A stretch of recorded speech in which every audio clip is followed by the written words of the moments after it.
Good afternoon, everybody. Aaron here with you once again. Today, we're going to talk about weight selection. I've had a lot of questions as of late asking how heavy a weight should I use, how many sets, and how many reps. So today, we're going to get into that and give you some details. Now, to answer that question, we have to ask ourselves another very important question, and that is, what are you lifting weights for? There's four main categories. There's muscular endurance, muscular strength, hypertrophy, or power. So we're going to take a couple minutes and I'm going to break down each of those four categories for you to better understand. All right, so the first goal that we're going to discuss today is muscular endurance. So what is muscular endurance? Well, those exercises include things such as a squat, a pull-up, a push-up, a crunch, or even a plank. And the whole idea with that is that it is 1 to 3 sets with as many repetitions as you possibly can. Any more than 3 sets, and you're generally not going to be working any more of the muscle. You've pretty much maxed out where you're going to go with that for that day. All right, so who is muscular endurance geared towards? That would be cyclists, runners, athletes that are doing marathons, if you're doing obstacle course races, things like that, because you need endurance to get through that. So the next categories that we're going to discuss are going to be strength and power. I'm going to lump them together because they are very similar. Now, the only real difference between those is power you're doing in a shorter amount of time.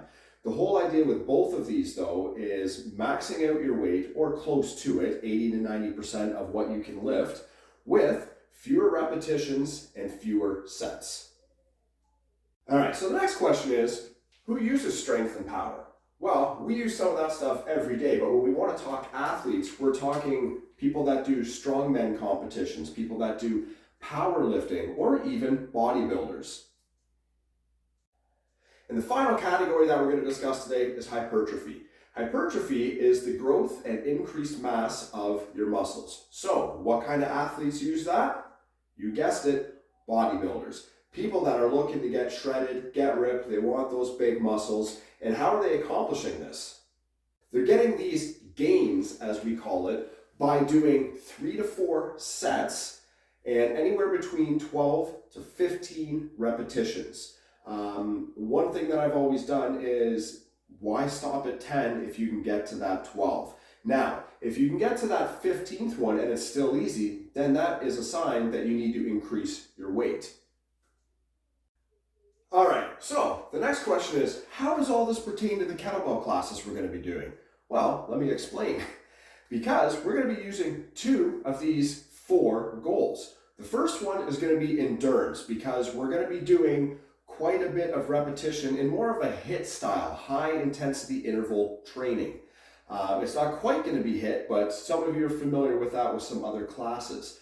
The next category that we're going to be using is power. And that is because sometimes we have to use a quick jerking motion. So when we use power as it pertains to fitness, it is generally a quicker movement than it would be in strength.